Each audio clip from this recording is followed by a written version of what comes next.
वैसे लोगों से सावधान होना होगा। नमस्कार, मैं इस वक्त औरंगाबाद जिले के रिसियप बाज़ार में हूं और जैसा कि आप देख रहे हैं कि आप जानते हैं कि आज राष्ट्रमाता ज्ञान की देवी सावित्रीबाई फुले की जन्म दिवस है। उस अवसर पर पूरे देश भर में कार्यक्रम चल रही है। उसी कड़ी में आज रिसियप बाज़ार में कार्यक्रम चल रहा है। आप देख सकते हैं कि तमाम लोग यहाँ पर मौजूद हैं और हम कुछ लोगों से बात करेंगे इस विषय में कि आज माता सावित्रीबाई फुले की जन्म जयंती के अवसर पर क्या संदेश देना चाहते हैं लोगों को। आइए हम चलते हैं, कुछ लोगों से बात करते हैं। जय भीम, जय भारत, खुदा हाफिज, जय भीम। हमारे साथ में जिला अध्यक्ष हैं आरक्षक संघ के और हम इनसे जानेंगे, बसंत जी हैं, कि आज जो राष्ट्रमाता सावित्रीबाई फुले के जन्म जयंती के अवसर पर आप तमाम लोगों को क्या संदेश देना चाहेंगे। स्वागत है हमारे चैनल पर सर। बहुत बहुत धन्यवाद आपका। और आज जो हम महामानव जो सावित्रीबाई फुले के जन्मदिन पर उपस्थित हुए हैं, इससे हम ये कहना चाहते हैं कि जब अंग्रेज़ी हुकूमत ने सभी भारतीयों को पढ़ने का हक दिया और संविधान में ये उसको दर्ज किया, तो सावित्रीबाई और ज्योतिराव बात को समझे कि हमको पढ़ने का हक सरकार दिया है, इसलिए उसको लागू करवाने के लिए इन्होंने आंदोलन शुरू किया। और आंदोलन इस रूप में शुरू किया कि अगर मैं पढ़ूंगा तो सारी दुनिया पढ़ेगी। तो ये अपने घर से शुरू किए ज्योतिबा फुले के साथ। और उसी तरह से आज जो संविधान में हम लोग का हक अधिकार दिया गया है, उसके लिए यहाँ के महिलाओं को, दलितों को, पिछड़ों को और जिन लकीर खींच करके दोस्त और दुश्मन पहचान करके अपनी संविधान की अधिकारों को सुरक्षा करने के लिए सावित्रीबाई फुले का जन्मदिन मनाएं। और इनसे प्रेरणा हम लोग लेंगे कि जिस तरह से सावित्रीबाई फुले सारे जुल्म और अत्याचार को सहते हुए समाज के लिए अपना सब कुछ न्यौछावर कर दिया, उसी भावना से ओतप्रोत होकर के हम लोग जब आगे बढ़ेंगे तो निश्चित रूप से हमारा भारत का आज का संविधान प्रासंगिक होगा। आज ये संविधान में हमारे संविधान बनाने वालों को जो है कहा जा रहा है, उसको निगेटिव किया जा रहा है। जैसे पहले कहा जाता था कि ये सारी दुनिया को बनाने वाले भगवान हैं, भगवान की कृपा से तुम जी रहे हैं, उसी तरह से आज गृह मंत्री का संसद में बयान आ रहा है कि अंबेडकर कुछ नहीं है।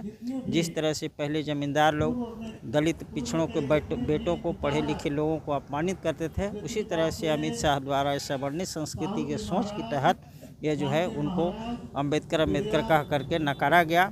और जय श्री राम का नारा लगाने के लिए उद्घोष वहाँ से शुरू किया जाता है। ये देश के लिए बहुत बड़ा खतरनाक है।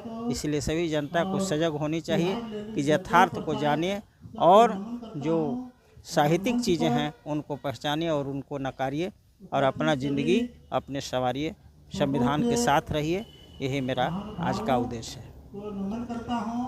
और हम कुछ लोगों से बात करेंगे। सर, आप अपना परिचय देते हुए आज का जो जन्म जयंती के अवसर पर आप तमाम लोगों को क्या संदेश देना चाहिए। मेरा नाम जनेश्वर मेहता हुआ। मैं आरक्षक संघ जिला कोषाध्यक्ष हूँ और आज माता सावित्रीबाई जयंती के अवसर पर आज मैं यह कहना चाहता हूँ कि आज पूरे देश में सामाजिक संगठन हो या फिर राजनीतिक दल हो, माता सावित्रीबाई की जयंती तो मनाते हैं, लेकिन हमारे जितने भी महापुरुष हैं कुछ खास लोगों के चलते प्रताड़ित और अपमानित किया जा रहा है, खास करके संसद के बीच में। तो वैसी परिस्थिति में हमारे ओबीसी और एससी एसटी के लोग नाम तो महापुरुषों का माता सावित्रीबाई के लेते हैं, खास करके लेते हैं कि जब इलेक्शन का समय आता है, वोट लेने के समय में अपना इनका नाम लेते हैं, लेकिन उनको विचारों पर गले में माला डाल करके और उनके मुंह पर ताला लगाने का काम कर रहे हैं। ऐसी स्थिति में ये जो कुछ खास लोग हैं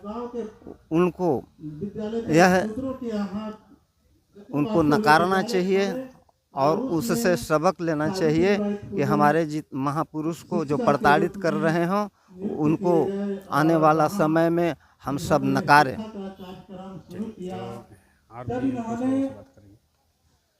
अपना परिचय देते हुए आज जो जयंती के अवसर पर क्या मैं कुलदीप प्रसाद, ग्राम नगहारा, मैं अम्बेडकर विचार मंच का वही अध्यक्ष हूँ। क्या संदेश देना चाहेंगे? आज 3 जनवरी माता सावित्रीबाई फुले की जयंती पर उनको नमन करते हुए साथ ही आपको भी बहुत बड़ी बड़ी धन्यवाद कि आपने इस सभा में आकर और बात को प्रसारण करने का जो योगदान दिया इसके लिए बहुत बहुत धन्यवाद, साधुवाद। आज की प्रासंगिकता यह है कि माता सावित्रीबाई फुले ने हमारे समग्र देश के वासियों को अंधविश्वास से विश्वास की ओर, अशिक्षा से शिक्षा की ओर ले जाने का काम किया। जो शिक्षा के बिना जो है अंधे के समान लोगों को जिंदगी बीत रहा है, उसको शिक्षा देकर वो विद्वान बुद्धिमान और अपना जीवन को सार्थक बनाने का जो असली धन है, असली जो गुण है वो शिक्षा है, उसको उन्होंने समझा और साथ ही उनके पति जो है राष्ट्रपिता ज्योतिबा फुले ने बहुत बड़ा योगदान दिया।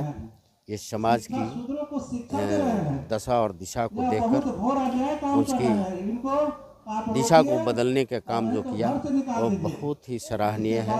और हमारे देश के लोगों से यह अनुनय विनय है कि आप शिक्षा को सही अर्थ समझिए, शिक्षा को अर्थ समझकर पढ़कर सही और गलत को पहचान करिए और जीवन में जो आपके साथ घटित घटना हो रहा है उसको पहचानिए कि आखिर ऐसा क्यों हो रहा है। पढ़े लिखे का यही पहचान होता है कि सही और गलत का पहचान करें और अपने साथ साथ समाज की ये दशा जो हो रहा है उसको भी आपको सुधारने का में योगदान होनी चाहिए। जो लोग बहक रहे हैं, बिक रहे हैं, उनको आप समझाइए, बताइए कि इसलिए ज़िंदगी नहीं मिला है कि हम किसी को बहकावे में और बिक करके है उनकी ज़िंदगी को सुखमय बनावें, अपनी ज़िंदगी को नरक बनावें। ऐसा नहीं करना है।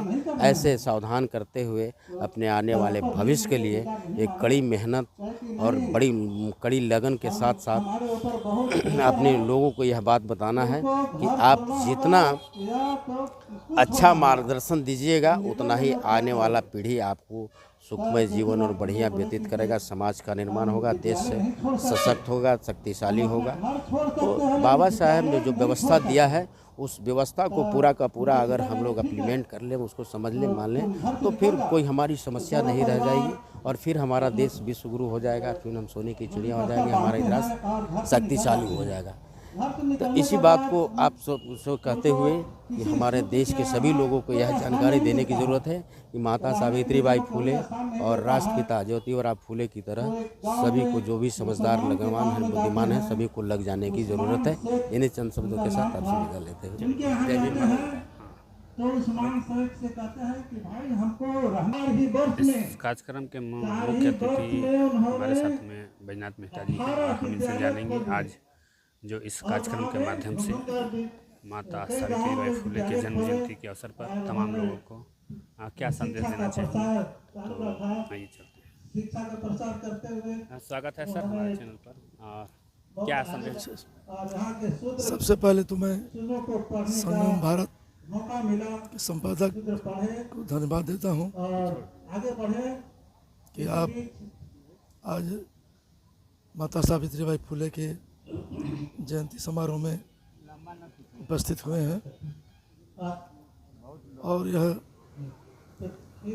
जयंती समारोह जो आज हम सावित्रीबाई फुले की जयंती समारोह में उपस्थित हैं। सावित्रीबाई फुले का जन्म ऐसे समय में हुआ था जब देश में किसी भी शूद्र को महिलाओं को पढ़ने लिखने का अधिकार नहीं था।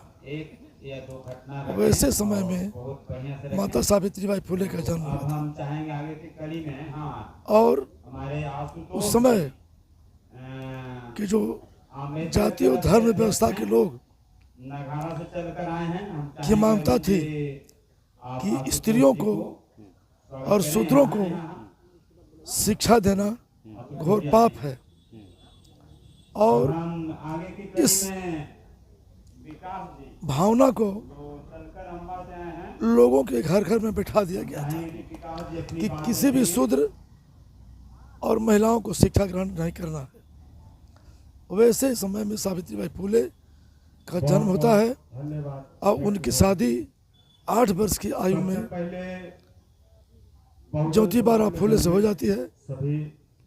और जब उनकी शादी ज्योतिबा फुले से हो जाती है तो उस समय से भारतवर्ष में एक क्रांति पैदा होती है, और उस क्रांति के चलते आज पूरे भारत के जो तमाम दलित, SC ST OBC के जो लोग हैं पढ़ने लिखने में सक्षम हो सके।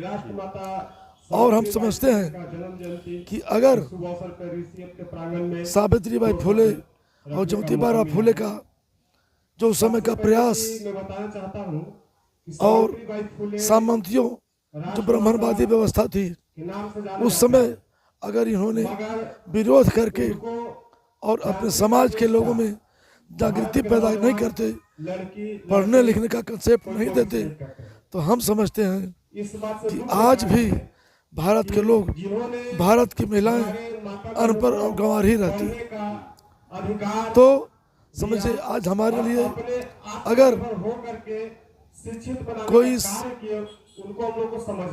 90% बहुजनों का जो भगवान है, जो देवता है, वो हमारे लिए महात्मा फुले और ज्योतिबा फुले, सावित्रीबाई फुले हैं। और इसी कड़ी में और भी जो हमारे महापुरुष जो समाज सुधारक बने हैं, तमाम लोगों को हम अपने तरफ से नमस्कार और वंदन करता हूँ।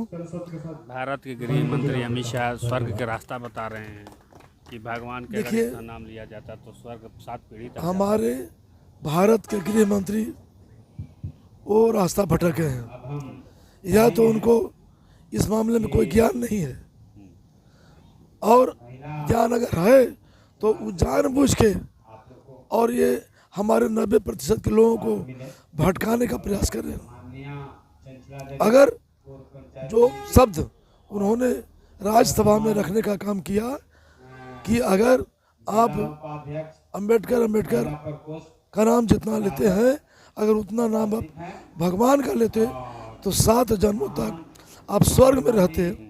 ऐसा शब्द का अगर उच्चारण उनके समझ में है कि ऐसा होता है, तो हम तो कहेंगे उनको, हम कहना चाहेंगे कि आप त्याग पत्र दे करके और आप भगवान राम के नाम 7 बार नहीं, आप 7 लाख बार लेते रहिए, ताकि आपकी पीढ़ी, आप जो है आप और आपकी पीढ़ी 7 लाख बरस तक जो है से स्वर्ग में रहे।